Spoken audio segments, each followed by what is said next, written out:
Ashama harka fuunee kabajamtoota hordoftoota JMN nageenya kennaa waraaba akka jirtan cufaatti isinaagaa hojjechaa kun qophii waarii JMN yeroo addaatti keessummoota adda addaa waliin turtii gochaa kan turree fi dhimmoota barsiisootii fi keessattuu dhimmoota waqtaawwadhaanis wal qabatan haalota siyaasaa dhimmoota aadaa seenaa haala hundumaan kallattiileewwan garaagaraatiin keessummoota adda addaa affeeruudhaan si waliin turtii gochaa turuun keenya ni yaadatama. Har'as egaa kanuma bu'uura godhachuun hayyuu dhimmoota seenaa irratti yeroo baay'ee hojjetu keessumattuu dhimmoota qoratamuu gama seenaa hawaasatiin wal qabatee qorannoowwan adda addaa godhuu fi akkasuma gamoota barruuleedhaan wal qabatan irratti fuulleeffannaa yeroo baay'ee dubbisaadha jennee kan nuti isin biraan gahaa turre keessummaa keenya waggoota tokko dura godhadheellee isiniif dhiyeessetiin ture. Har'as keessummaa jabaa kana deebisee isiniif dhiyeessetiin jira. Keessummaa kana waliin turtii kan goonu ta'a. Qophicha qopheessuun akkuma birame kan isin waliin turtu godhan Rabbiraa Leenjisaatii. Egaa keessummaan kiyya har'aa immoo Tamam Tuuchooti. Tamam baga nagaan dhufte. Baga nagaan. Egaa Tamam yeroo baay'ee dubbisaadhaan beeka hawaasni keessattuu namni mana kitaabaa gurgurtaa iluutis beeka. Namni iluu gaafa jedha sammuutti kan dhufu Tamam. Keessattuu hayyoonni waa qoratan hayyoonni waa dubbisan hedduunsaa miidiyaa irratti baay'ee si beekuu baatan lafarratti namni hedduun si beeka keessattuu hayyoonni seenaa qoratan kun. Gaati yeroo darbee hoggaa tokko dura keessummaa JMN taatee waan tokko irraa kaasaa turre. Har'a immoo fuulleffannaan keenya dhimmoota seenaadhaan wal qabatan. Keessattuu seenaa Oromoo keessaa Oromoon gosa hedduu qaba. Gosoota Oromoo keessaa immoo gosa tokko irratti xiyyeeffanna. Yoo kana jennu kutaa biraatiin guyyaa biraa kan gosoota biraatti deebinu ta'a. Garuu har'a xiyyeeffannaan keenya waa'ee gosa Oromoo lixa Oromiyaatti argamu gosa Oromoo Maccaa irratti xiyyeeffanna. San jalaa immoo gosa Oromoo Maccaa jalaa waa'ee Iluu Abbaaboor irratti fuulleffachuun keenya lafatu. Egaa dhaggeeffattoonni keenyas atis gara Iluu Abbaaboritti maaliif na imalchiste jechuun kee waan hin oolle sangaafii keenya keessatti dudduuba irratti kan itti dhaqnu ta'a. Yeroo baay'ee seenaan Oromoo gaafa qoratamu akkuma barame seenaa biyya kanaa keessatti qixaan seenaan qoratamaa hin turre qixaan seenaan akkuma biyyattiitti yoo fudhanne seenaan kun dhokfamaa seenaan kun haalamaa seenaan kun immoo dhaadheeffamaa kan ture kanumaan wal qabatee egaa gama Oromootti yookiin gama Oromiyaatti gaafa deemnu keessattuu gosoota Oromiyaa keessaa kutaaleewwan Oromiyaa keessaa yeroo itti gosoonni hundi iddoo adda addaatitti haalan waa'een gosa Oromoo kun haalaan qoratamu keessatti iddoo itti osoo hin qoratamin irra darbame har'allee xiyyeeffannaa hin arganne iddoowwan tokko ni jiran. Kana yoo jennu iddoo tokko lama qofa miti iddoo hedduutti mul'ata. Garuu san keessaa Iluu Abbaaboor illee gosa Oromoo Maccaa keessaa Iluu Abbaaboor yeroo baay'ee kan hin qoratamnee fi seenaan achi keessa jiru gama aadaatiinis ta'e gama duudhaatiin gama seenaalee waliigalaatiin yeroo baay'ee yeroo inni hin qoratamne argina. Yeroo fuulleffannaa hin qabaanne argina. Wanti kun maaliif ta'e jettee yaadda gosa Oromoo keessaa Macca jalaa immoo Iluu Abbaaboor maaliif fuulleffannaa dhabe yeroo baay'ee atis akka hayyuu tokkootitti yeroo irra hedduu gara boodatti irratti gaaffii keenya keessatti ni kaasa yeroo ati dhaadhessitu ni arga kanaaf har'a fuulleffannaa keenya Iluu Abbaaboor irratti godhe waan kanarra maal jette? Galatoomi.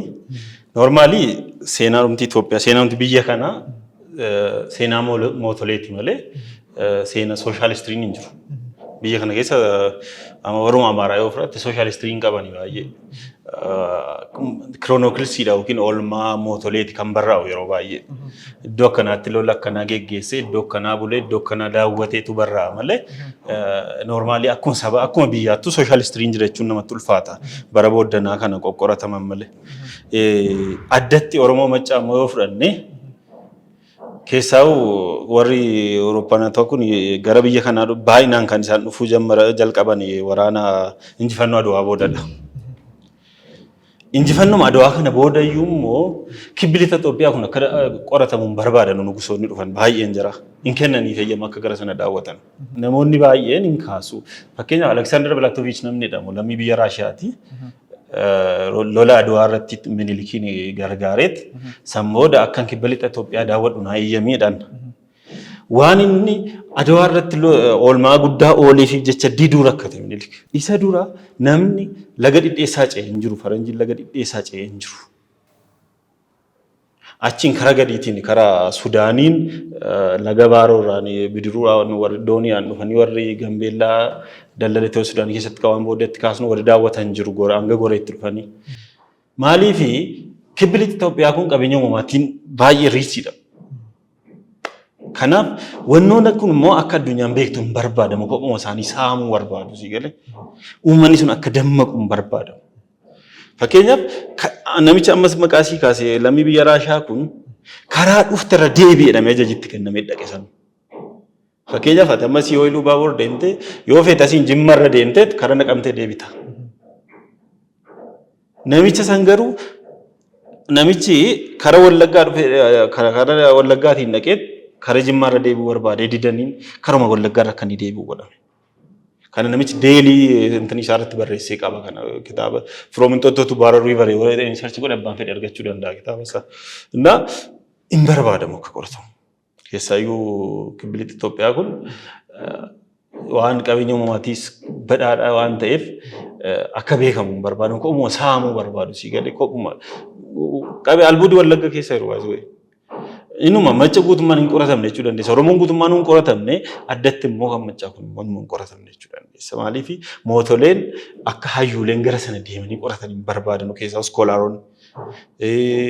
Namoonni keessaa addatti immoo kan Ilubbaabor kana fudhattee namoonni gurguddoo achi keessaa ba'an illee ani Ilubbaaborii dhufe jechuun barbaadan maaliif akka ta'e hin beeku. Ani iyyuu gaaffii natti ta'an kuni namoota gurguddoon amma Xilaawun Gamtaa achi bahee Oneesmoos malee eenyummaa namni itti beektamu nama akka waan gaarii hojjetame maqaan isaa himamu keessaa Oneesmoos nasiibiin ala namni biraan jiru. Yeroo namoota gurguddoo baay'eetu jiru. Bafqaaduu Mooradaa achidha namoota baay'een dagadde namoonni biyoo irra hojjetamu namni Ilubbaaborii qubaan lakkaa'ama si galee maaliif manni barumsaa goreessuun mana barumsaa durii waan ta'eef. Noormaali ilmaanuma warra baalabbatoota itti barataa ture. Jaruma keessa ilmaanuma baalabbatoota keessa immoo silaa sabboontonni jiru. Garuu namni ija jabaatanii Ilubbaaborii nama muraasa. Maaliif akka ta'e jechuudha. Kanaafidha baay'inaan kan godhatamu dhabisiin jechuudha. Egaa goloota seenaatiin wal qabatee industiriiwwan seenaa keessattuu gama industirii aadaatiin industirii gama turizimiitiin wal qabatee an ofii kootiin Maccaa kutaalee Oromiyaa keessaa kutaa Maccaa Wallagga Arfan Iluu Abbaaboor Jimma Bunnoo Beddellee yeroo adda addaatti dhimma hojiitiif imala laalaa ture. Jechuun kutaaleewwan Oromiyaa hundi miidhaginaa fi sansakkummaa simboo mataa isaanii qaban. Garuu lixa Oromiyaa wantoonni adda ittiin godhan immoo qabeenya uumamaa hedduudhaan badhaateeti kan isheen jirtu. Akkasuma gootota hedduudha kan ishee keessaa bahe kan birmadummaa biyya kanaa kabachiisuu keessatti illee kaleessa gahee gurguddaa qaban hedduutu jira. Garuu yeroo baay'ee yeroo itti hin odeeffamne waa'ee Maccaa kun yeroo ittiin odeeffamne ni argina. Kaleessa mootonni kaleessa sirnoonni kaleessa turan waa'ee Maccaatii miti guutuun Oromiyaa keessatti waan Oromoon kun akka inni mul'atu akka inni hin barroofne akka inni mul'anne irratti hojjechaa turan akka inni mul'atu hin fedhan turan. Garuu erguma hanga tokko qoratamuun jalqabe carraan argame hanga tokko waan Oromoo kun akka addunyaatti beeksifamuuf karaaleewwan dhaabbileewwan qorannoo adda addaatiin dhaabbileewwan dhuunfaas ta'ee dhaabbileewwan mootummaa qorannoowwan garaagaraa dhimma aadaa irratti dhimma seenaa irratti gaggeeffamaa ture gaggeeffamaas jira. Kun ammallee hanqinni xiyyeeffannaa kennuufi ni jira. Goleelleewwan Oromiyaa keessaa golli Maccaa gosti Maccaa kun mee kana akkamitti ilaaltaati? Kuni amma ani namoonni waa hojjechuu qaban hojjetaniiru baay'een jira. Carraa kanaan namoota tokko lama galateeffachuun barbaada. Dr. Yaasin Mahammad Ruufoo Yuunivarsiitii Finfinneetti barsiisaa seenaati. Keessaa Oromoota Ilubbaaboor kana nama qoratanidha isaanii.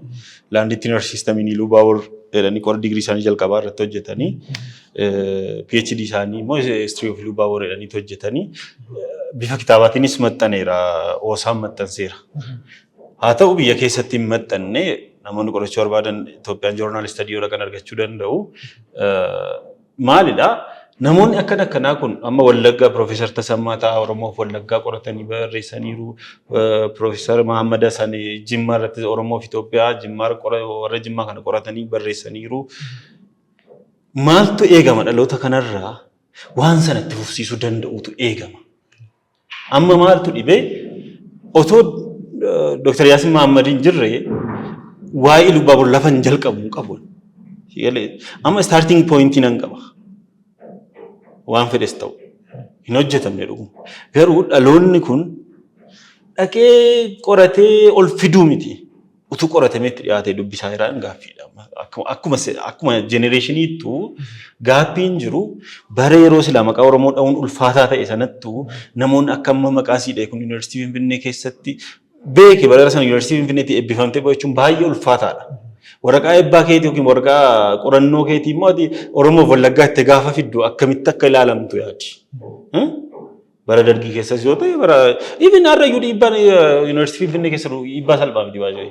Waa'ee Oromoo irratti hojjedhe yoo ta'e gorsaan kee jiraadha baay'ee ulfaataadha bara sana miti har'ayyuu jechuudha. Kanaaf dhaloonni dhiibbaa uumuu hin jiru gama seenaatiin. Dhaloonni kun dhiibbaa uumuu irratti nu hafa.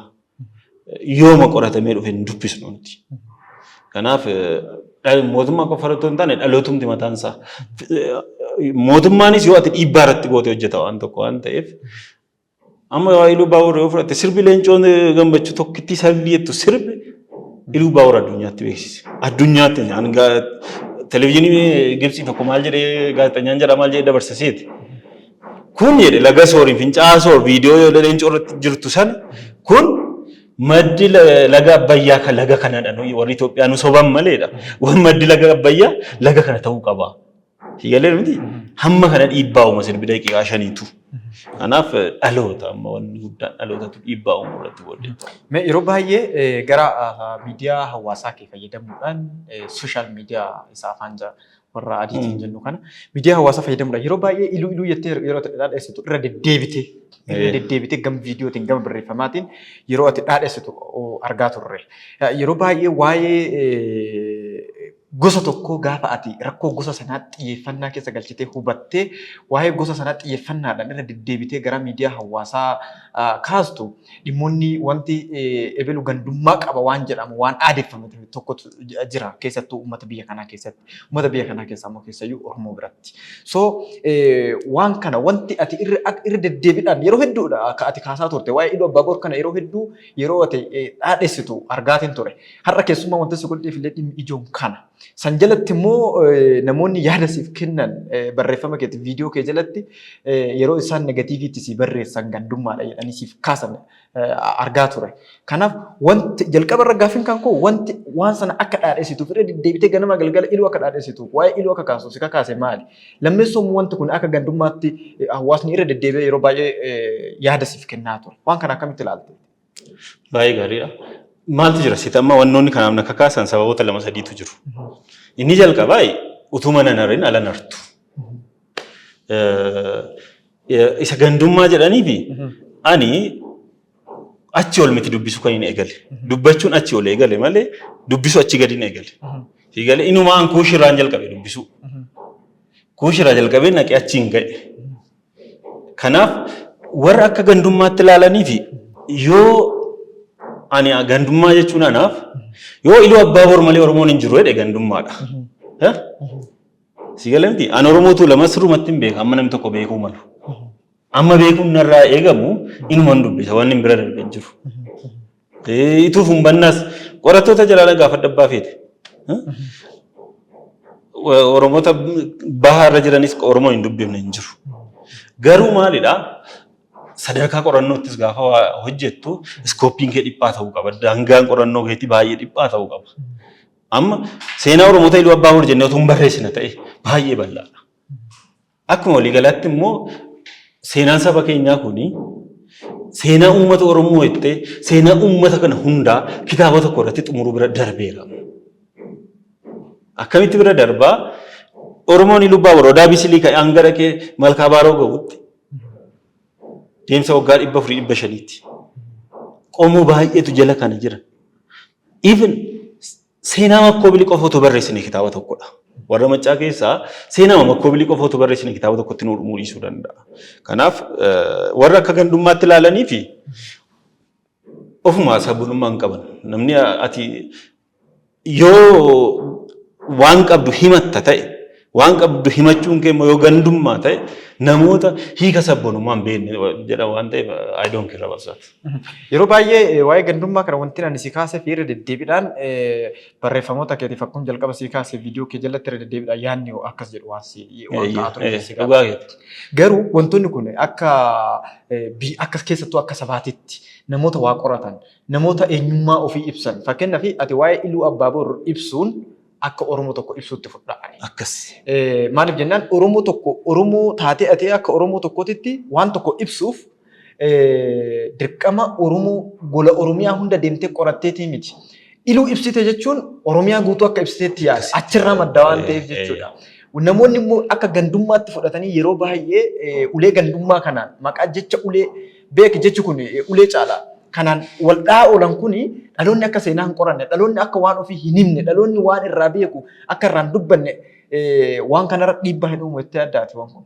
Siloo namni waan kana qabatee ka'u jetteedha iddoo kennaa miidhaa iddoo kennaa waan jedhu amantii akkanaan qabu waa hojjechuuf gaafa kaatu akkuma haalonni mijatoon jiranu danqaawwan baay'eetu si mudatu waan ta'eef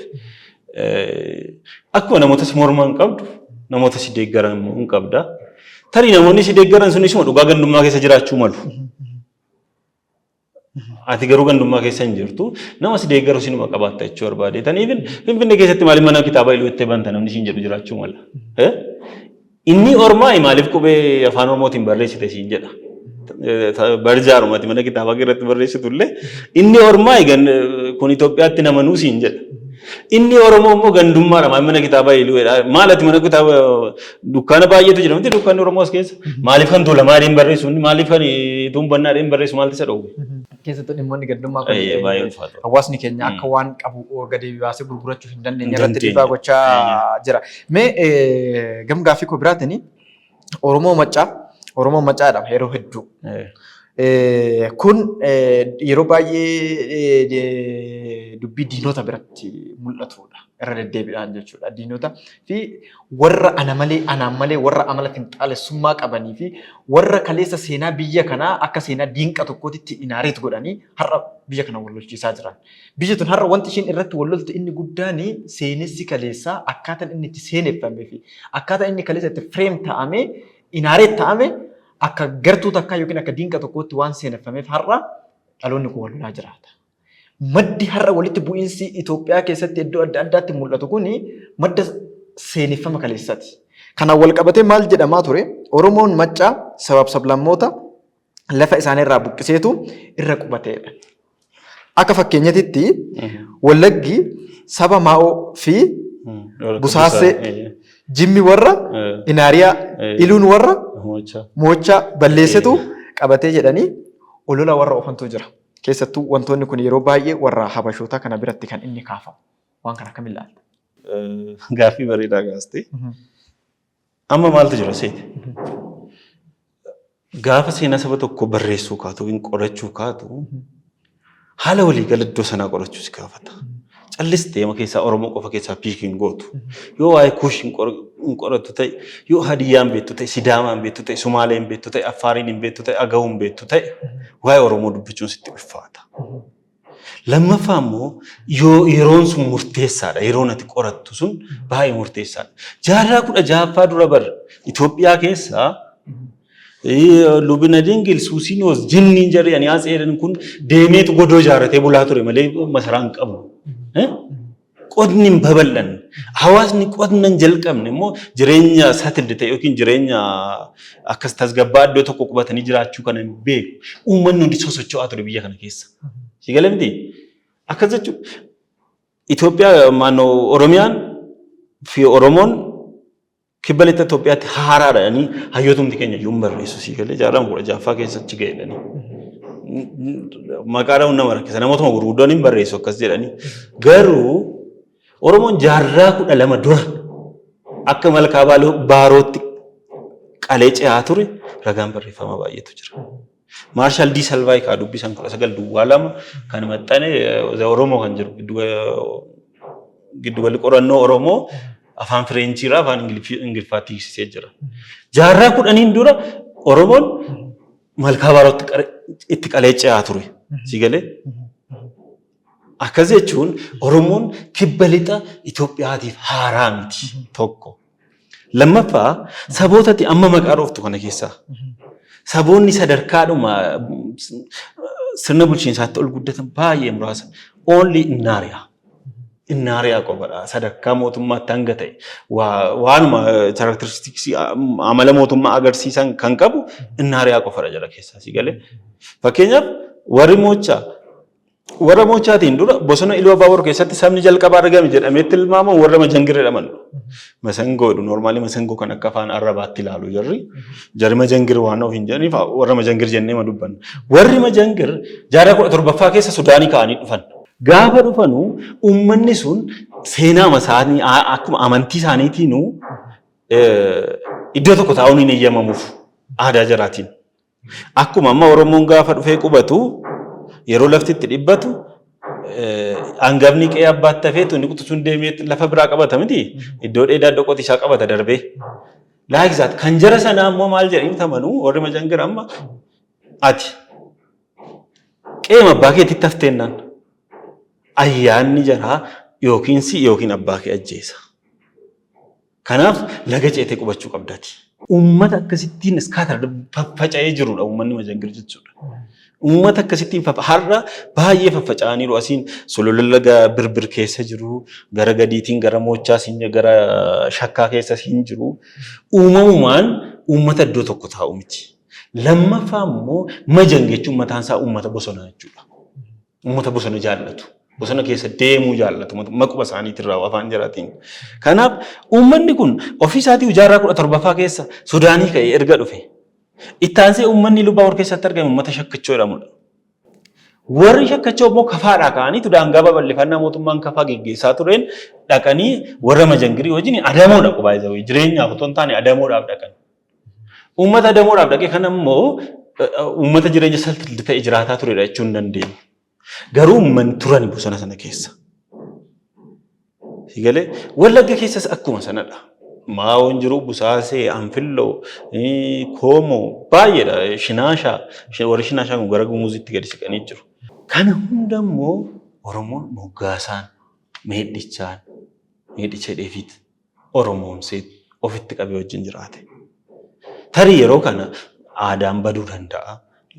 Jarumtu gara Oromootti siquudhaan afaan Oromoo baranii Oromoo ta'anii jiraachuu mala. Garuu akka jedhanu kingdamiin guddaan ijaaramee ture kingdamii sana immoo Oromoon dhaqee akka waan balleesseetti amma dhiyeenya kana mucaa wayii tokko kan Innaariyaan Fillagaa Dheektaa wayii tokko barreessee ture. Akkuma waan qaroominni guddaa wayii tokko diigameetti barreessa achirratti. Akka waan Oromoon maccaa kun badiisuma hamaa jararraan ga'e wayitti. Normaalii yeroo walitti buutu dhadhaa walii geessitee wal dibuun nattu. Wal loluun inuma jiraata. Lola keessa immoo wal ajjeesuun jiraata. Kun immoo Oromoo gidduu iyyuu tureera. Qaamuma seenaa keenyaati wanti kun. Kanaaf har'a iyyuu immoo wal buqqisaa jira uummanni. Jaarraa 16ffaa keessa dhiise. Garuu uummanni satilti ta'ee jireenya boundary defined ta'uu qabu. Soosho economic systemii beekamaa qabu hin turre. Kanaaf lammaffaan qomoon jira gara biraa jijjiiru. Irraa fottokanii warra dhufanidha warri kun waan ta'eef jiru namoonni keenya warra akkas jedhanii barreessan maaliif akka jedhan garuu I don't know. Akkasana. Egaa yeroo baay'ee barreessitoonni keenya muraasas ta'e keessattuu warroonni Habashaa guutummaan guututti Oromoon maccaa karaa nagaatiin keessattuu dhimmoota kana gaafii kana siif kaasu yeroo baay'ee Oromoodhuma gidduutti wanti walitti yeroo baay'ee gama seenaatiin irratti waliif hin galamnee fi yeroo mormiin adda addaa jiraatu ni argita. Mormii bira darbee yeroo lolli jiraatu ni argita gara sooshaal miidiyaa kana. Namoonni yeroo itti qabatamaadhaan lafarratti illee walitti bu'an harka walitti fiigan ni argita. Kun dhimmoota seenaatiin wal qabatan. Keessattuu yeroo biraatti deebi'uu dandeenya. Waa'ee dhimma Milinikii wal qabatee dhimmoota yeroo baay'ee Oromoon gama seenaatiin irratti waliin galee waa'ee Gubana Daachii kaasanii, waa'ee Abbaa Jifaar fa'aa kaasanii, Wallagga irraa immoo waa'ee Kumsaa Morodaa fa'aa kaasanii. Kunniin akkaataa itti yeroo sana Oromoo kana walii isaatti cabsuudhaaf inaaree ittiin godhan warruma yeroo san tura fayyadamanii akkaataa isaan itti Oromoo maccaa kana Oromoo Tuulamaa kana jedhanii adda qoodanii siyaasa mataa isaaniitiif fayyadamuudhaaf yeroo sana hawaasni kun akka seenaa irratti waliin taane wanti isaan gochaa turan ni jira. Sana waa'ee dhimma maal gobara daacitii wal qabatu dhiifama. Waa'ee dhimma kumsaa moroodaatti wal qabatu abbaa Jifaarii wal qabatu yeroo biraa akka mata duree tokkotti goonetti dhufuu dandeenya. Garuu har'aaf Minilik karaa nagaatiin gabbaree maaliin uummanni keessattuu uummanni Oromoo keessattuu uummanni gara lixaa kun fedhii isaatiin gabbaree akka jechuutiin kaasan keessattuu barreeffamoota warra Habashaa kana biratti fedhiidhaan akka inni Minilik gabbaraa tureetitti kaasu. Kun immoo har'allee dhaloota wal lolchiisaa jira dhugaa dubbachuudhaaf. Seenaan kun makfamee akkasi barraa'u sun. So kanaan wal qabatee yeroo isaan akkana jedhanii barreessan kun har'a dhaloonni akkamitti ilaalaa?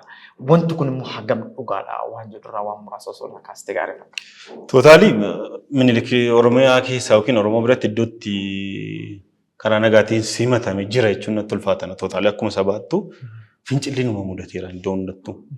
Akkuma Arsiitti Harargeetti isa mudate kutaa Oromiyaa hundattuu fincilli mudateera. Oromoon tuulamaas kottuu Finfinneen irraa hudduu edeenii hin simannee bar. Lolameetuma hidhannoodhaanis caalamee humna namaatiis caalameetu mo'ame malee uummanni inka salaamtaadhaan aangoo Minilikii dabarsee yookiin biyya isaa Minilikii dabarsee kenna hin jiru Oromoo keessa. Kan maccaa kana xiqqoo wanni adda gootu maalidhaa? Dhuguma mootoleen warri Wallaggaas warri Jimmaa Abbaan Jifaaris karaa nagaatiin harka walii galaniiru. Garuu kan isaan harka kennan immoo achumattuu goobanaatti malee Minilikitti miti bara.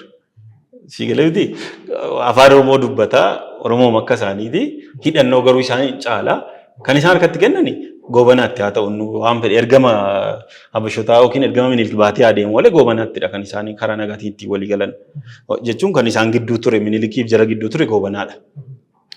Wanni beekuu qabnu garuu as biratti seenaa Oromoo maccaa kana keessatti wanni beekamuu qabu inni guddaan mootoleetu karaa nagaatiin harka laate malee uummata miti. Namni karaa lixaa kanatti duulee dhaqee Iluu Abbaabor injifatee bulchaa ta'ee muudame Raasta Sammaa Naadooti. Obbolaasa sadii lama warra Wallaggaatti irraa ajjeese. Tokko naannoo Malkaa Naggaadee iddoo jedhamuttidha.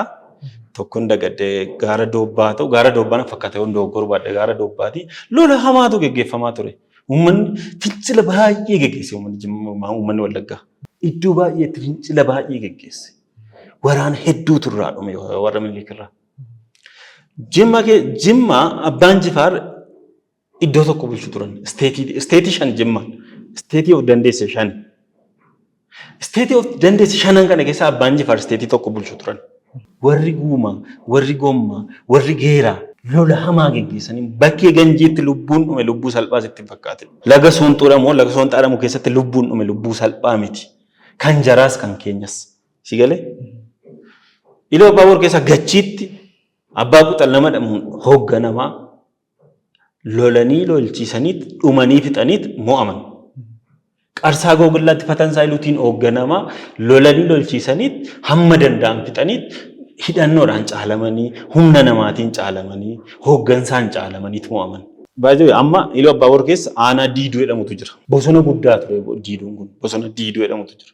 Warra dideetu maqaa sanaan mogga'e si galee warra dideetu gaafa Fatansaa Iluu lola sanarratti fardi isaa kufee cabnaan booji'amu warri hafe dideetiyyuu guree lawil farii jalqabe lola riphee loltummaa jalqabe bosona sanatti galee 1870 Iluu Abbaabor ga'ee ture Raasta Sammaan hamma 1910tti nagaan taa'ee hin beeku takka lola irratti banuu dhufanii lola irratti banuu ture. Yeroo tokko waanuma ibina amma koo maal Jootee Tulluu Oromoo miti dee barreessaa Profeesar Baaruu Zawudee. Baayogiraafii Jootee Tulluu kan jedhu Itoophiyaatti naannoo mirii keessadha intini qorannoon isaa. Jootee Tulluu warra wanaagaati Oromoo keessaa gosiisa. Maal jedhanii sirbuuseeti. Jootee Tulluu Waaqaleeraa wanaagaan foonuma nyaataa sirba keessatti.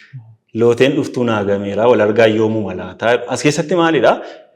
Gaafa waaqaltuu eenyutu nyaata gosa keetu nyaata miti wanaagaan immoo gosa Jootee Tulluuti jechuudha. Baaruu Zawudee jechuun istooriyaanii guddaadha barreessaa beekamaa seenaa guddaati namichi kun yuunivarsiitii Finfinnee hoogganaa dipaartimentii seenaa ture amma maal akka jiran hin beeku malee. Nama jabaa keessaa immoo maal godhu deebi'anii Oromummaa kanarraa mulquummoo yaalu sii galee. yoo ati hordoftee faana dhoofteen sirreeffattu ta'e namni dhufee si sirreessu hin jiru. Asuma lafaa ka'eetu Oromoon ani Wallagga jedha, ani Amboodha jedha, ani iddoo akkanaati jedha malee hin beeku wallaggummaa. Maaltu Wallaggi maal keessa dabarfate akka har'a ga'e hin beeku. Kanaaf isuma jarri sii barreessan kana fudhatteetu macca karaa nagaatiin harka kenneetta. Tarii murteen mootolee yeroo sana murteessan warra akka Abbaa Jifaar, warra akka Kumsaa Morodaa, warra akka Jootee Tulluu murteen jarri murteessan sirrii ta'us dhiisus mala. Akkaataa ilaalcha keenyaati kun perspektiiviin nuti iddoo nuti dhaabbannee ilaallutu murteessa kan. Maaliif yeroo sanatti karaa nagaatiin harka kennuun isaanii tokkoffaa beekamtii isaanii dabaleeraa fi lammaffaa aarsaawwan kaffalaman, aarsaa lubbuu kaffalaman sana oolcheeraa. Akkas jechuun immoo erga akka warri kaan mo'amee aarsaa kaffalee booddee barta malee dura dhaabbattee hin bartu. Kana dura harka laattee hin bartu. Kanaaf inni sun ilaalcha keessa haa galu malee Abbaan Jifaar loluu barbaadaniiru immoodha. Yeroo tokko tokko haadhaa fi qoroowwan 60tu turan Abbaa Jifaariin jala. Qoroowwan kanatu didanii malee humna waraanaatiin nu caalu jarri kun jedhanii didan malee. Ibin mootolee shanan gibee sana keessa immoo hillolluu irrattuu wal dhabdeetu ture. Har'aa lafuma kaanii uummanni Jimmaa gantuudha. Uummanni Jimmaa karaa nagaatiin harka kenne Wallaggaan akka nagaa fayyadnu iskireeti. Kun yeroo baay'ee itti walii waan hawaasa kanatti waliin galchisiisne garuu akka itti hawaasichi itti waliif galuuf uummanni har'a dhaloonni har'aa kun akka itti waliif galuuf immoo wantoonni akkaataan itti inaareet ta'an keessattuu gamseenaa kanaan wal qabatee xiyyeeffannaa dhabuun isaa har'allee garaagarummaa hawaasa gidduutti uumaa.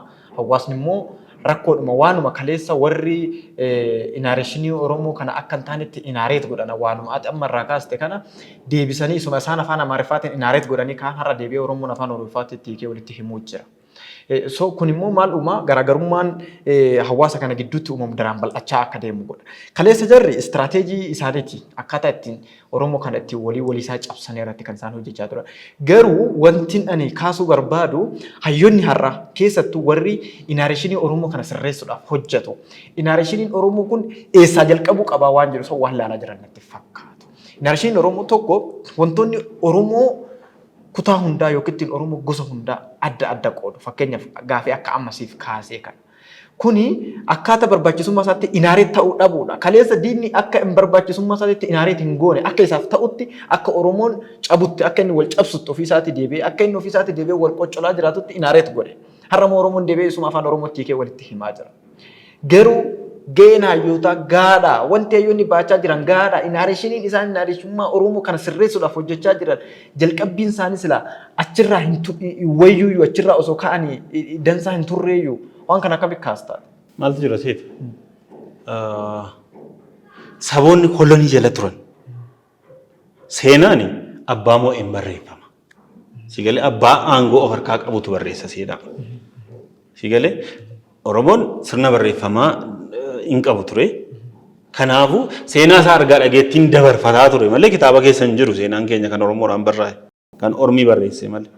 Seenaa Ormisii barreesse kan ammoo diigdee sigaleen diigdee akkasii ta'utti hin barreessitu taanaan akkasii ibsutti hin barreessitu taanaan akka argaa dhageettii keessa jirutti hin barreessitu taanaan ati har'a gabrummaa jala jirta jechuudha.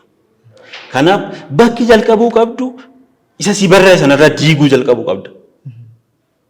Dura namni Abbaa Baay'iree jedhamu hin jiru jettee ragaa fiduu qabda sigalee hin jiru namni Abbaa Baay'iree jedhamu oduudha. Sigalee miti Abbaa Baay'iree dhiisi Wiiliyaam Sheekispiir namni jedhamu hin jiru jechaa jirti addunyaan. Ingilizotatu olaantummaa jara agarsiisuuf taatoo yookiin gaafa baarii Abbaa Baay'iree maannoo Wiiliyaam Sheekispiir jedhamu kalaqe malee Wiiliyaam Sheekispiir namni jedhamu hin jiru jechaa jirti warri Raashiyaa afaan barreessitoota Raashiyaa afaan. Kanaaf diiguu si gaafata seenaa jarrisii barreessan sana diigdu malee kan jara fudhattee kaan rakkisaadha ammas. Yeroo baay'ee kitaabolee keenya keessatti kitaaboleen jarafa yeroo kitaaboleen ummaan waa'ee Oromoo irra barreessan Oromoo osoo hin taane Oromoo irratti barreessan yeroo itti wabeeffatan argina keessattuu barreessitoonni yeroo ammaa sun qulqullina dhabuu ta'uu danda'u irraas ka'a qulqullina dhabuu seenaa qorachuu irraas ta'uu danda'u. Kun immoo dhaloonni har'aa waan dhaloonni har'aa kun barreesse dhaloonni boru wabeeffata. Yoo har'a hayyoonni har'a jiran barreessitoonni har'a jiran qorattoonni har'a jiran hin sirreessine kun maal gochaa deema waanuma kaleessa dabaan barraa ture santu nu cancala godhatee nurra caa jira jechuudha. Dhaloota har'aa kanarra dhaloota boruutti dhufaa jira jechuudha. Kun immoo Dhaloonni kun seenarratti osoo walii hin galin yeroo hunda wal qocolaa akka jiraatu, wal cabsaa akka jiraatu, dubbii jechoota hin taane walirra naqaa jechoota dabaa kuulee walitti himaa akka jiraatu godha. Kanarratti keessattuu akkuma ati kaaste kitaaboliin Oromoof barraa'an osoo hin taane kitaaboliin Oromoo irratti barraa'an hedduutu jira. Barraa'anii kan faca'an. Dhiibbaaleewwan kaleessa turan kitaabolii waa'ee Oromoo seeran kallattiin inaareet godhanii barreessan akka inni hin raabsamnee fi akka inni hawaasa keessan faca'an irratti hojjetamaa ture.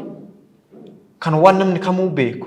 Garuu dhaloonni har'aa kun nin qoradha kan jedhu yeroo baay'ee barreessitoota yeroo ammaa yoo arginu hunda jechuu osoo hin taane dhibbeentan hangi tokko yeroo itti waanuma alagaan kaleessa dabaan barreesse afaan Amaarifaatiin barreesse nuti immoo afaan Oromoofaatitti hiiknee walitti himaa oolu sooshaal miidiyaa kanarra walitti qabee yeroo inni kitaaba godhutu jira. Kan immoo dhaloonni boruu hubabeeffata. Kuni dhiibbaa uumaan deemu walitti bu'iinsa kaleessa waa'ee Milinik, waa'ee Goobana Daachitii fi waa'ee Kumsaa Morodaa nuti kaasnu suni har'a dhaloonni yakka sanii olii walirratti raawwachaa jira. Sana akka yakkaatitti kan har'a kaasaa jiru kana har'a immoo yakka sanii ol kaasaa jira. Yakki isaan raawwachaa jiran maali? Keessattuu barreessitoonni ammaa hammi tokko warri diiteelii gadi fageenyaan seenaa hin hubanne waan kaleessa jarri barreessisan waan kana waan irra deddeebi'ee kaasuuf waan sirrachuu qaba jedhee amanuuf. Yoo hin sirranne jenereeshiniin dhufu hokkittiin isaa afaan keenya dhaloonni bor dhufu kana wabeeffatee darbaa jechuudha. Waan isaan Amaariffaan kaleessa inaareet godhan har'a afaan Oromootitti jijjiiree miidiyaa irratti maxxansaa walitti waliin qocolaa oolaa sun immoo inni nan barreessa jedhamu isa onlaayinii irraa walitti qabee kitaabatti jijjiiraa oolaa dhaloonni immoo boru kitaaba kana wabeeffata. Kuni seenaa Oromoo keessatti rakkoo guddaa hin uumu isa kaleessaa hin caalu. Innuma garuu maaltu jira seetu dhaloonni dhufu tarii waan hin yaadu nama wabeeffatu hin beeka amantii jedhuun qaban akkanuma tirkii mirkii mandara keessaa funaaneetu ittiin wal loladhee yaadu tarii dammaqaa deema dhaloonni dhee yaada waan ta'eef haa ta'u immoo wal quba hin qabnu rakkoon keenya. Amma har'a waan lubbaa war keessa jiru waan sooshaal miidiyaa malee dhugaa wal quba hin qabnu. Waan Wallagga jiru, waan Harargee jiru, waan Arsii jiru quba hin qabnu. Sigalemti dhugaa jiruun siin jechaan seenaa jiru quba hin qabnu waan Arsiin qabu inni lubbaa war jiru hin beeku. Waan Harargeen qabu inni Jimmaan jiru hin beeku. Kun maal fidaa walirraa fageenya fida. Dur lafuma taa'u taa'eetu sirbaan illee taatu walii yaafataa barumman. Achi fagoo kiiloomeetira 600 lubbaa war sanarra taa'eetu maal jedhee sirba beektaa dur sirba durbaayyuu. Mokonnon duuleera Harargee gamatti jedhan sirbaa war sirbaa jira amma durbatti sirbaa. Mokonnon duuleera Harargee gamatti naa erga fuura kee mallakkee lamatti jedha. Eenyuun jedhaa intalaan jechaa jira. Mokonnon Harargeetti duule garuu eenyudha? Abbaa Haayile Sillaasee ajajaa waraana Miniliki. Eessa taa'ee sirba? Lubbaa war taa'ee sirba. Innaa dhaloonni quba wal qabaachuu qaba. Waan jette otoo hin taane waan qabatamaa waan yeroo barraa'u wanni gaariin barraa'e hin filatamaa. Haa ta'u garuu wanni barroofte tokko waan gaarii tokko hin dhabdu si galee waan gaarii tokko hin dhabdu keessaa waan ta'eef filannee fudhachuu qabna. Kan Abbaa Baay'ee keessaas waan fudhannu inuma qabna. Kan Atsime Gorgis keessaas kan Laqaaxaayee keessaas waan gaarii waan fudhannu inuma qabna. Garuu hanga danda'ametti wanti gaariin barraa'e gaarii seenaa gaafa jennu tokkoffaa daangaa qorannoo keenyaa dhibbifnee barreessuu qabna. Keessaa dhaloonni kana booddee waa barreessinu kun daangaa qorannoo keenyaa dhibbifnee barreessuu qabna. Yoo daangaan qorannoo keetii bal'aa ta'e anama as taa'ee waa'ee Oromoo Arsii waa'ee Oromoo lubbaa war wantiin ija jabaadhee irraa dubbadhuu fi keessatti dhaladhee guddadhe. Waan sirba isaa keessatti, aadaa isaa keessatti, fuudhaa heeruma keessatti, daboo keessatti waan inni jedhu, waan inni godhu argaan guddadhe si galee. Kanaafin amma ta'e ija jabaadhee dubbadha.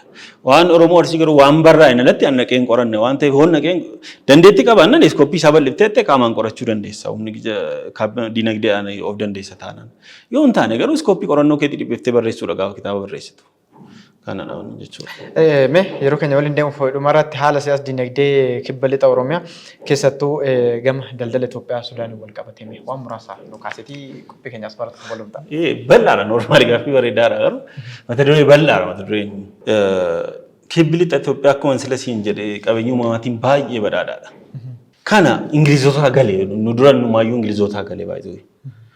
Sudaanii qabatteen turre Sudaaniin kolonii Ingilizii jala waan turteef achiin Minilik irraa Gambeellaa kireeffatanii Itaangil naannoo jedhamu tokko kireeffatanii turanii intiniidhaaf akka poortii daldalaatiif.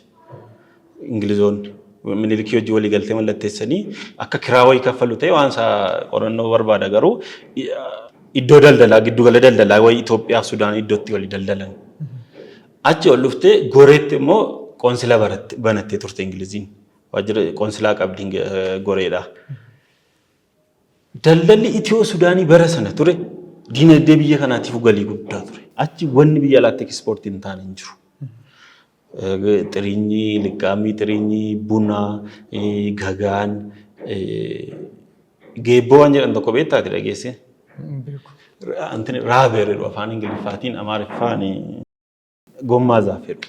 Waan gommaa konkolaataa ta'u kana jechuudha. Bosona Iluu Baabur qofa miti noormaali kafaadha. Amma Iluu Baabur Jimmaa Wallaggaa bosona jiru keessa yoo deemte hidda muka gurguddaa muka tol ba'ee jiru jira. Dur yeroo loon tiksinu maal goona seeta hin dhiiksina aannan qaba wannichi. Achi booda saaphaphuu mukaan irraa itti fuunetu kubbaa hojjetan. Kubbaa ajaa'ibaa ta'a. Namni hin beekne jiru. Namni kibba lixa Itoophiyaatti guddate waan sana godhee ittiin dabarre hin jiru. Waan maal ta'a jechuudha walumaa galatti wanti sun waan gommaa ta'udha. 1912 doolaari miiliyoonotaan gala ture Itoophiyaadhaa fi geebboo kanarraa ekspoortii godhame biyya alaatti. Har'a maalirra akka jiru hin beeku. Inni biyya alaatti galchu natti fakkaata har'achi. Gadi guddataa irra natti fakkaata. Biyya alaatti ekspoortii godhama raaberiin kun. Wannoonni sun hundi fail godhaniiti. Normaali akka biyyaatti faayidaa qaban akka sabaatti wanni Oromoon fayyadame irra daldala Sudaanii irraa wanni Oromoon fayyadame achi goree fa'i. Sayyoodha. Sayyoon durii sun Dambidolloo amma jechuudha. Dambidolloodha. Gambeellaa poortii Gambeellaa sanatti ba'aa baattee geessitaati warra daldaltoota. Poortariidha. Oromoon akka poortariitti yeroo gammoojjii waan ta'eef warri kotte duudaan kun baay'ee deemuu hin danda'anu. Gandii maal dhukkubadhamu jijjiira waan ta'eef gammoojjii sana keessa harreen faradoo minaan deemuu hin danda'anu baay'ee. Kanaafuu namatu ba'aa baatee geessa. Ba'aa guddaa baattee geessiteet inumaadha namichi tokko gaafa barreessu Oromoon gaafa ba'aa baate Goreedhaa Gambeellaatti ba'aa baatee geessu baay'atanii toora galanii deemu ba'aa sana yoo namni sirra kaa'e malee itti dandeessee ofirra hin keessu. Yoo boqochuu barbaadde illee lafa namoonni hundi wal ga'anii boqotanitti malee kophaatti yoo boqotte nama sirra kaa'uu hin qabdu waan ta'eef kophaa kee boqochuu hin dandeessu boqochuu barbaadde illee. Achi geessee immoo Goreedhaa baattee geessitee immoo namichi si baachisiise geessisiis immoo silaan ganda sila yookiin doolarii tokkoon sii kaffala siin jedhe fakkeenyaaf achi gahee immoo nan baasu lakkii doolarii tokkoo siin kaffalu si lola maaliif namichi gara biyya isaatti galaa jira achi immoo Gambeellaadhaan si gaateera biyya kee keessaa si baaseera waan ta'eef homaa jechuun hin dandeessu waan ta'eef baay'ee ulfaata karaa fa'itti busaan ajjeesa namoota sana baatanii wanni daldaltoota Sudaaniirraa akka sabaatti wanni buufanne xiqqaa ta'ullee akka biyyaatti garuu har'umayyuu diinagdee biyya kana sochoosuu keessatti raw maateriaalii yeroo sana turan karaa sana warri deemaa turan baay'ee bu'a qabeessa turan. Har'atti deemuudhaaf noormaalii Sudaan kibbaas biyya taatee haalli jiru harkisaadha. Yeroo sanatti daldaltoota Sudaanii wanni chaalenjii gochaa ture tokko laga baarooti. Bunni wanni hundi walitti qabameetu ganna eeggata. Ta'uu baannaan bidiruun hin deemu lagichi gaafa irratti bidiruun hin deemsisu waan ta'eef ganna walitti qabame istoorii keessatti walitti qabame ganna fe'ama gara Sudaaniitti. Bal'aadha noormaalii wanni islaarraa dubbatan bal'aadha irraa fi yookaan manni hin gaantu. Haa ta'u yeroo biraa qophii biraatiin kan walitti deebinu ta'a yeroo keetirraa fudhattee keessummaa taatu istiidiyoo keenya JMN Finfinneetti argamutti waan affeeramtee dhufteef yeroo kee qaalirraa immoo nuuf kennitee waan asitti argamtee bulfaadhu sin jenna. Isinis ulfaadha waan ta'eef. Hayyee kabajamtoota hordoftoota JMN kun qophii waarii JMNtiin hayyuu waan hundaa keessattuu gama gurgurtaa kitaabatiin namoonni hedduun beektan har'a isiniif dhiyeessinee waan muraasa irraa isiniif kaasetii kan jiru. Egaa yeroo biraa dhimmoota adda addaatiin wal qabate keessattuu gama seenaatiin kan wal qabatu seenaa Oromoo hedduu nama gama barreeffama adda addaatiin barreeffamoota istoorikaal ta'an walitti qabu qofa osoo hin taane immoo warra fedhii industirii dubbisuu keessa jiran biraan gahuudhaan illee yeroo hedduu irratti hojjechaa ture tamaamtu waliin turtii goone asuma irratti kan goolabnu ta'a hanga dhumaatti waan waliin taataniif ulfaadha jecha qophicha qopheessuun waliin turtii kan godhani Rabbi irraa leenjisaati qophiilee JMN irraa waliin turtii gaarii isiniin jenna.